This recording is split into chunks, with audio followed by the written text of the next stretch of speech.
Well, good morning and welcome to everyone who is joining us. My name is Krista Jeck and I am the president of the Lakeville Area Chamber of Commerce. And this webinar is part of a series of real-time solutions that's brought to you by the Apple Valley, Burnsville, Hastings, Lakeville, and River Heights Chambers of Commerce. And the goal of these webinars since we started them this spring is to address business concerns and questions as we continue to navigate through this pandemic. I do want to give a special shout out to our series sponsor, Dakota Electric. Dakota Electric has been a strong advocate for our businesses and for our chamber community for many years, and we're very thankful to them for sponsoring this series. Again, just some housekeeping items for this morning. All participants are muted, but if you have questions for Erik, feel free to type it in and we'll watch for those and get those answered. And again, we are recording this and it's available on all of our chamber partner websites. And so I'm very excited this morning that we are here today to hear from Erik Therwanger. Erik is the founder of Think Great and Think Great Now. Erik is a speaker and an author. He speaks all over the country. We're very lucky to have him right here in our own backyard. For those that aren't familiar, the mission of Think Great is to create a wave of dynamic thinking that empowers individuals and business leaders to set and accomplish their goals no matter what circumstances they face. And I think, Erik, we can all agree we've faced a few circumstances this year. So Erik teaches business leaders all over the country how to reach new levels of success based on this unique experience, as a United States Marine, an executive business leader, a sales professional, and an entrepreneur. And so Erik is here today to talk to us about how all forms of communication impact our work environment. And Erik, welcome. We were just talking about this earlier, but happy Veterans Day to you. Thank you for your service. I know you've got a lot to cover, Erik, so I'm gonna send it over to you and take it away. Awesome. Well, Krista, thanks so much for having me on today. And if there's any other veterans on this call, happy Veterans Day to you guys. What an amazing day. And I couldn't be happier to share the communication movement with everybody. I appreciate you taking some time to hear this today. I think that, the concept in this book started about 5 years ago because most of the businesses that I coach all over the world will cite communication as one of their number one issues. And so what I wanted to do is make a commitment to teach people how to speak better. I needed to do more than that. I needed to create a shared language in the workplace, and a language that does much more than just transfer information, but a language that actually unifies our people, which I think you'll agree, we need some unification right now. We need to improve workplace communication. I think everyone would agree with that, but we need to bring our people together, and communication in the workplace is important every day. Every single day, it's critical. But during times of chaos and uncertainty and fear, it's paramount. And we just heard yesterday that the governor has rolled out some new restrictions based on COVID. So again, these feelings arise, and we cannot afford to let the impact of the pandemic damage communication. Now, I did start writing this book before COVID-19. I was jotting some ideas down, but the worldwide pandemic really encouraged me to put this as my top priority. And I'm going to share some key strategies today, some highlights from the book. It's still with the publisher right now. It'll be available in a few weeks, but right now is a great time to unify your entire company with a shared language of success. And I just want to start off with a very, very simple question. And I know we have a ton of Zoom experts already on the call, so we know how to raise our hands and chime in, and you can throw some questions in the chat and Chris will help me out. But I just want to ask you a simple question. What is your greatest asset in your business? How many of you would agree that it's people? People are our greatest asset. All right. Yeah. So we got some people raising their hands on that one. Yeah, absolutely. Look at the hands just flying up. People are our greatest asset. And here's what's interesting. As people, as human beings, we are social creatures. And what have we been told to do? Wash our hands, wear masks, and socially distance. In fact, the recommendation has always been 6 feet apart, but we shut down. Almost the whole country shut down. The world shut down. And think about this for a second. Within a month of the pandemic officially hitting, according to Gallup, 62% of the workplace was remote with no preparation time. Now, I'll ask you another question. Since we know people are so critical, right? They're our greatest asset. How important is teamwork in your business? How many of you would agree that teamwork is a 10 out of 10? that we need teamwork. Yeah, the hands are flying up again. And I'll bet you have a 10 out of 10. That's what you feel about teamwork. And we know that teams are at their strongest when they're gathered, right? When the people who are our greatest asset are gathered to form a team, they're at their strongest when they're together. And right now we live in a world of extreme separation and division, especially in the workplace. There is a communication movement happening right now at your work. Social and physical distancing is pushing people apart. And we are going to feel the long-term effects of this phenomenon. We actually have a cure for it. It's called the cure for social distancing. We've been going into businesses and teaching the cure for social distancing because many companies are experiencing the symptoms. Maybe there's a lack of accountability, low team morale, poor communication. Maybe performance has been hindered. They're feeling the symptoms. And so we took this action called social distancing. But according to Newton, there is an opposite and equal reaction for every action. There are reactions happening right now for social distancing. So I applaud you for being on this call and taking some notes about communication. This is huge. Time Magazine actually wrote an article stating that COVID-19 is the largest work from home experiment the world has ever seen. And I agree with them. However, remote working is not the major concern here. It's the distancing, the division that over time is going to diminish the effectiveness of teams, of our people. It's inevitable. And it's happening in some organizations right now. I'm predicting right now, without the cure for social distancing, you will see even the greatest teams fall apart within the next 2 years. And so we have an opportunity to do something right now. If you're a sports fan and you watch sports teams have been distanced from their audiences. There's no fans in the crowd, or very few. So much so is this impact that they have actually started to put cardboard cutouts of people, screens of people, and fake background noise of cheering. Why? Because the most highly trained athletes in the world, the highest paid athletes in the world, are suffering from distancing. Their performance is impacted. And if we think our people's performance isn't going to be impacted, we're missing it. So our number one during this whole worldwide pandemic and the transition back to what they're calling the new norm, but I don't like that word. We'll call it the great norm, is unification. We need to unify our people. How many feel that your business would benefit if we could unify the people right now? How many would benefit from unification happening in their workplace right now? That's right.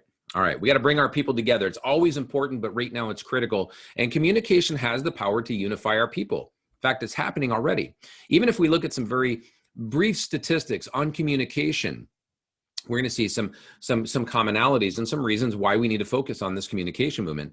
Inc.com says the cost of poor communication, $37 billion annually. Harris Poll did an amazing survey that found that 69% of managers or leaders said they're uncomfortable communicating with their people.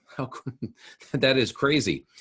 Forbes actually came out and said that employees who feel connected, unified, right, to the company and its leadership stay longer and perform better. But of course, if you look at the other polls, 69% don't talk to their people. And Inc.com also added that leaders who possess effective communication skills produce a 47% higher return. How many of you are okay with increasing your performance or your return by 47%? Anybody out there interested in that? Yeah, look at those hands going up. Yeah, you are on the right webinar today. All right, so how important is communication in your workplace? How many of you would give it a 10? 10 out of 10. Communication is critical.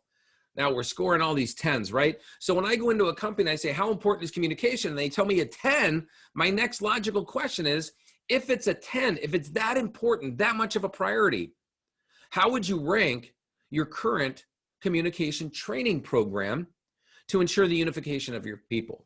And unfortunately, most business leaders answer it with a 0. They are not training on communication, even though they ranked it as a 10 of importance. But hey, that's why you're here today, right?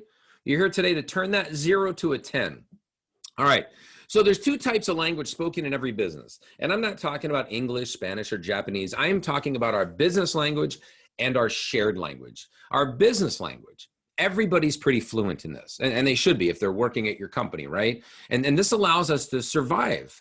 And when we speak our business language, we are speaking or communicating about our company, our industry, our products and services. You probably have people on your team that are extremely fluent in your business language. But what about What about a language that allows your business to thrive? How many of you know people who feel that their business is in survival mode right now because of COVID-19? All right. It's not uncommon that people will say, I feel like we're in survival mode, which is fine. That's what your business language is for. It's help you to survive. But if you want to thrive, then we need to learn to speak fluently, communicate fluently in new language. Now, how many of you are interested in learning a language that will actually allow your business to thrive during chaos, during a pandemic, during uncertainty, and unify your people simultaneously? Yeah, that's what I like seeing, a lot of hands going up. Of course, I can't share those answers with you just yet, but they're coming. But I want to literally set the stage for the understanding of what we're about to discuss. Now, if you've ever listened to an orchestra, perform a symphony at the lead of a conductor, they're in unison, they're in sync, there's harmony, it's beautiful. There's a feeling, a mood that the performance creates. There's a mood, an environment. And to achieve the right feeling during a symphony, there's 4 movements that need to happen. There's a fast movement, a slow movement, a dance movement, and a strong movement. And each movement helps to create the overall experience. Well, what about the communication that's happening in your workplace right now? Is there harmony? Is it pleasing? Is everyone on the same sheet of music? Is everyone speaking the same language? Or do you sometimes encounter negativity or gossip or misunderstandings and misinterpretations? Is there complacency in your workplace? Are there people who have subpar performance or maybe lackluster results? Or do silos exist? Now, these are rhetorical. You don't need to answer them. Just think about it. Do silos exist? Is there an us versus them mindset? That's how you start to know that we're not on the same page. We're not speaking the same language. Now, when it comes to the workplace, we cannot settle for a bunch of kazoo players. When it comes to team communication, we all deserve to enjoy the sweet sound and sight of the communication movement. So how do we do it? Well, just like a symphony, there's 4 movements in the shared language of success, and they are happening right now in your workplace today. They're happening and they're making a significant impact, and they're either pushing your people apart or bringing them together. And the 4 movements of a shared language are very simple: the words we choose, the speeches we share, the gestures we make, and the actions we take. And I'm going to give you some insights onto each of those today. So before we wrap up, you'll have some gold nuggets. You'll have some fine tuning that you can do to your instruments for communication. So let's take a look at the first movement, words. When we look at words, they are powerful. I think we'd all agree with that. In fact, the words that we choose have the ability to build strong identities, create exceptional attitudes in our people, and assemble remarkable teams. I know what you're thinking. Can words have that much power? Yes, they can. If we go back to our grade school days, we learned about nine specific word classes. Each word that we spoke fell into a class that described its behavior. And we know these. Maybe we didn't remember all 9 of them, but we know them. A noun, that refers to a person, place, or thing. A verb refers to an action, an event, or a state. And an adjective describes people, animals, or things. These all make sense. But they do nothing to describe the impact when they are chosen. The impact on unification. So I created a new word class. I created the 10th word class. And that word class, quite simply, is the magnet. I believe that every word we speak is like a magnet, and we need to choose them carefully because they have properties to them. So you're asking, well, what are those magnetic properties? Hey, quite simply, these words that we choose, they have the power of attraction and repulsion. They either unify or divide, and we need to listen to the words spoken. And I have found that there are some common words spoken that can actually divide people. I'm not saying they're bad words. I'm just saying they can divide people, and that can be change, manage, sell, an employee. We need to look for some words of attraction, especially right now. If we want to unify our people, don't gloss over the power of your words. And so I want you to tap into some magnetic words. Instead of changing things, let's enhance things. People are afraid of change. And there is a ton of change out there. Change means different. Enhance means better. Instead of managing people, lead people, guide them, coach them, mentor, manage stuff, manage the work, lead the people. And stop selling. Stop selling. Nobody wants to be sold. I mean, they don't mind you sharing, and that'll open up new buying opportunities. And stop referring to people as employees. Nobody grew up saying, I can't wait to be an employee. These subtle words start to push people away. But we have an employee handbook. We have an employee lounge. Hey, I'm going to give you a much better one. How about a team member lounge, a team member handbook? Become a team member with us. These words are important. Now, most of you, how many on this call have core values? You know, we have them at Think Great. We have passion, integrity, and excellence, right? We have these powerful words. In fact, here's how powerful they are. If you look at the definition, core is an essential part or meaning. Value is something such as a principle, a quality, intrinsically valuable or desirable. Think about that. Core values, you attach those two words, those are powerful. Yet in most organizations, the leaders can't tell you what their core values are. And those are powerful magnetic words. When I was in the Marine Corps, they had 3 core values: honor, courage, commitment. How many of you feel that every single Marine, all 200,000 serving right now, could tell you the 3 core values if asked? How many feel that the Marine Corps could tell you? That's right, they can. I can guarantee they can. We need to speak these more often in our workplace, your core values. So those are great ways to start. Be aware of the words we're using, and also start to speak the words that are core, that have value. If you don't have core values, this is a perfect team opportunity to create them. All right, we got to keep moving because we're on time here, and Krista runs a tight ship. So I got to get to the second movement, which is speeches. As we start to combine our words, we form speeches, dialogue, phrases. We got to be very aware of these because these vocal creations influence people. Our dialogue inspires activity, and our phraseology fosters success. And what I found is there's a quadrant that our dialogue goes into. When we speak, we either engage people or educate people. That means we're a connector. When we enrage people or enable people, we divide them.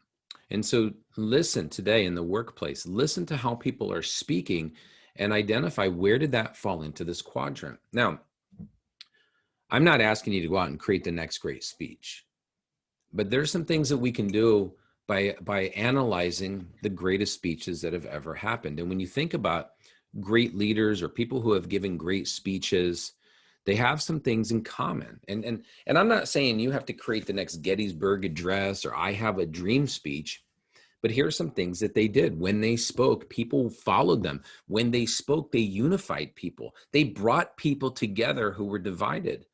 And they had 4 factors in their speeches. They addressed the challenge. We have to address the challenges out there. They also said, here's a solution.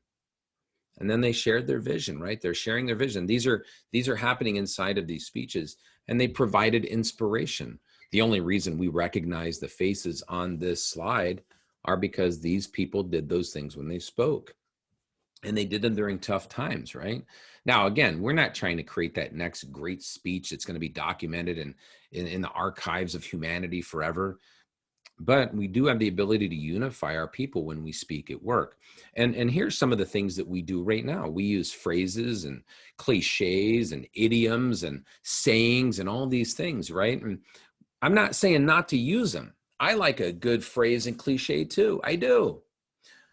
But is it possible? How many of you agree that some of the things that are said in the workplace might be interpreted different than the intention? That's correct.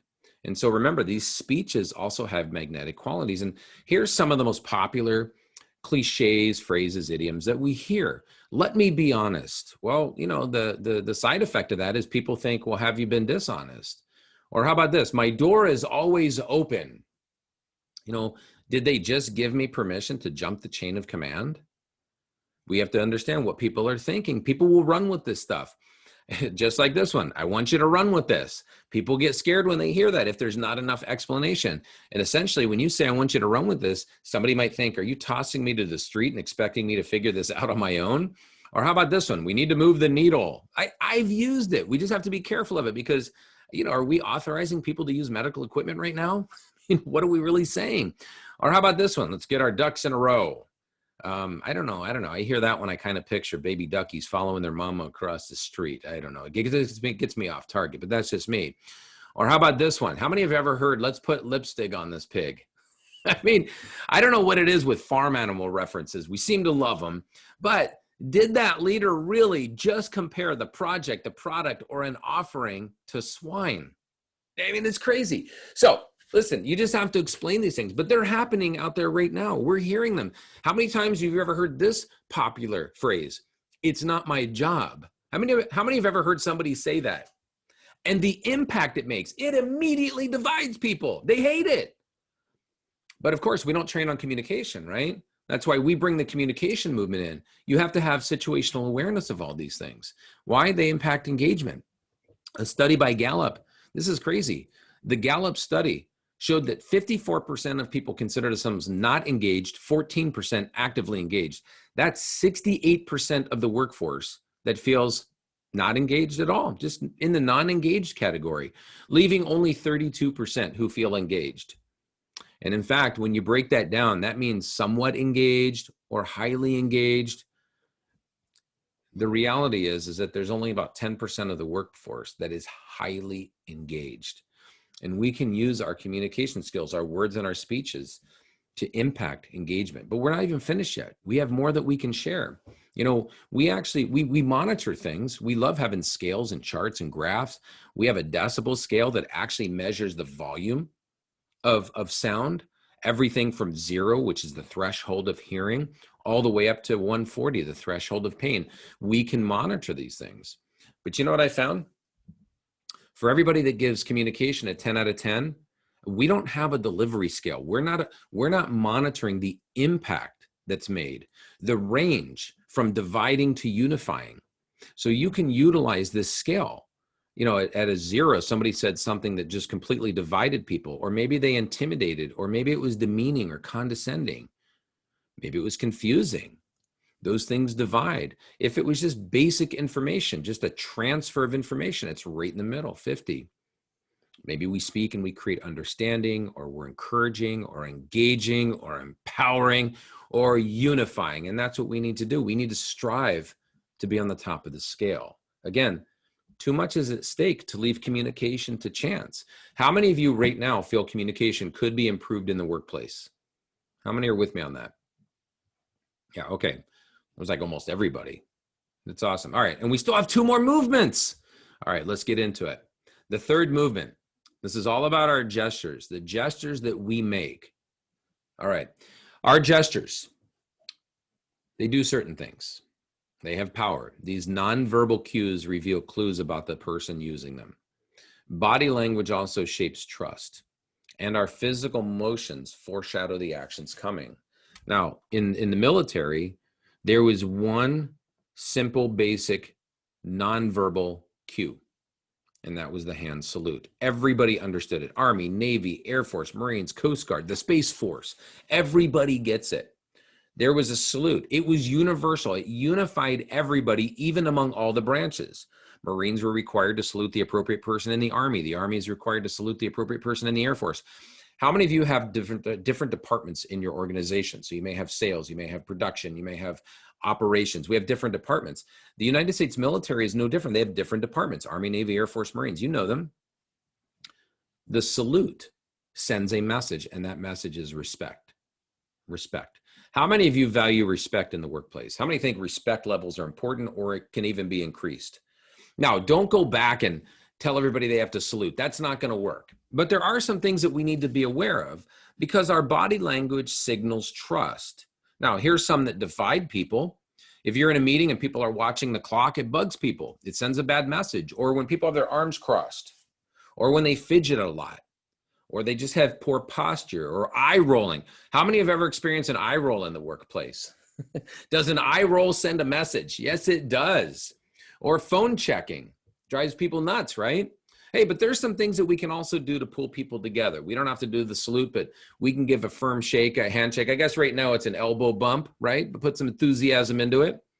We can nod our heads in agreement when people are talking. We can lean in and show interest. We can make direct eye contact, let them know we are intimate with what they are talking about. We can stand up straight, keep our head up. And here's a big one. We can smile. How many people think we need to smile more in the workplace? How many organizations would benefit if people just smiled a little bit more? How many could use a good smile during COVID-19? Absolutely. It sends a message, right? It's part of our communication. All right. If Gina asks for help around the house, my wife asks, hey, can you help me with the dishes? And I roll my eye. Will there be consequences? All right, don't answer that. Don't answer it. I got to move on. All right, the fourth movement. This is big. Our actions. Actions are huge and they have an impact. We need to synchronize the performance of our teams. We need to harmonize their efforts. And this is the most opportune time to boost recognition. Now, how many of you agree that an action is worth 1,000 words? How many would agree with that statement? Well, there's a cliche we seem to all get along on. All right, let's talk about actions and unifying our people. First of all, I want to ask you this question. How many of you feel that your people are capable of delivering more? How many feel that your people can do more than they're currently doing? Yeah, look at the hands go up. Absolutely. So I want to compare us to horses real quick. And a study has been done, and it shows that one workhorse or a draft horse can pull 8,000 pounds. That's pretty incredible. That's pretty close to what I can pull. Okay, so that makes sense that if we connect two of them, they should pull 16,000 pounds, but that's not the case. When you connect two horses, they pull 3 times the amount, 24,000 pounds. Now, it gets better. It gets better. That means that 1 + 1 = 3. But it gets better when you have the right movement happening. When the horses have been trained together, when they have cohesion, one horse plus another horse trained together can pull 32,000 pounds. Of course, your people can deliver more. We need to unify them with our words, our speeches, our gestures, and our actions. How many are ready to start achieving 1 + 1 = 4? This is what we achieved at the media company. It's not pie in the sky. It's not unrealistic. It is a matter of having cohesion and unification and creating a movement with communication that pulls people together. And there is no greater time than right now to unify our people. Now, in the military, we had actions that unified us. And again, you can't go back and do this. Marching, we marched, but we didn't need to march. We had Jeeps and Humvees and helicopters. We could be taken somewhere. Why did they teach us to march? Because at the bottom of it, at the core of it, the foundation, marching was never about walking better. It was always about performing better. Now, you can't go back and have your people fall out and fall into formation and take them on a march. But I want you to understand something. We all understood what foot to step off with. We all stepped off with our left foot. You can have a joint color guard with the Army, Navy, Air Force, Marine Corps. They understand and speak the language, the commands involved with marching. If you feel that your people can perform better, I'm going to give you your equivalent, something that I discovered in the business sector. And that is our systems, the way we do things, the processes, the steps we take to run our business. And sometimes when people aren't unified, you may hear dialogue like this. It's my way or the highway, or this is how I've always done it. That's dividing dialogue. Our systems are the marching, right? This allows us to get off in step with each other. And we need to look at our systems differently. The way we run our systems should be as synchronized as the footsteps of a military formation marching to victory. Don't underestimate the power of your systems. People should do things the right way, in sync, on the same page. Now, I'll bring it all home with this. How many of you agree, quick show of hands, how many of you agree that people are our greatest asset? Let's see how many people agree with that. All right, awesome. They are. And if people are our greatest asset, then I want to talk about recognition, the way we recognize them. Boosting recognition is critical. It's critical for their efforts, their results, their passion. It has an impact. If people are your greatest asset, then your recognition program should be a 10 out of 10. In other words, a recognition program means that the recognition is identified, the criteria is established, and everybody understands what it means to be recognized, what they need to do. According to Forbes, 36% of people who left a company did it because of the lack of recognition. It's huge. It's important. It's a great way to stop turnover. All right. So we covered the words, the speeches, the gestures, the action. This is only a very small portion of what we call the cure for social distancing. If you wanted more information on the book, you can scan this QR code or just let Krista know. We're happy to send you a link. We have pre-orders available now. If you have any questions about the communication movement or the cure for social distancing, please reach out to either myself or Sandy Crosby. We are happy to help. Krista, I can't thank you enough for allowing me to share this morning. I think that after the governor's message yesterday or the day before, when that all rolled out, the communication movement is now more critical than ever. So thank you so much. It is. Well, and Erik, thank you so much. You had great energy this morning. If people weren't awake and excited, I don't know what else is going to do it for them.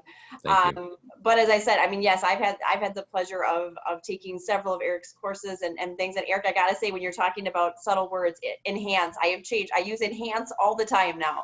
I don't use the word change anymore. So thank you for that. It's powerful. Powerful. It is. It's very powerful. And again, Erik talked a little bit about how you can get in touch and hear more about the communication movement. I am guessing if you have not heard Erik speak before, you're probably like, how do I get more? How do I hear more about this? And this is just a little sample and a little nugget of what Erik can do for you and your company. And I encourage you to go on Think Great's website. They focus on 3 pillars: leading, planning, and selling. In addition to this, there's so many things that they can do to come in and enhance your company. So make sure you do check that out. So again, I just want to thank you, Erik, for taking the time to join us this morning. Very excited. And again, thank you to our sponsor, Dakota Electric, for being a part of this series. And again, just a reminder that this is a part of the Real-Time Solutions brought to you by Apple Valley, Burnsville, Hastings, Lakeville, and River Heights Chambers of Commerce. If you want information on another topic or certain topics, please reach out to your chamber and let them know, and we'll work on getting those for future webinars. Other than that, have a wonderful Veterans Day. And thanks everyone for joining us. Have a great day. We'll see you later. Bye-bye.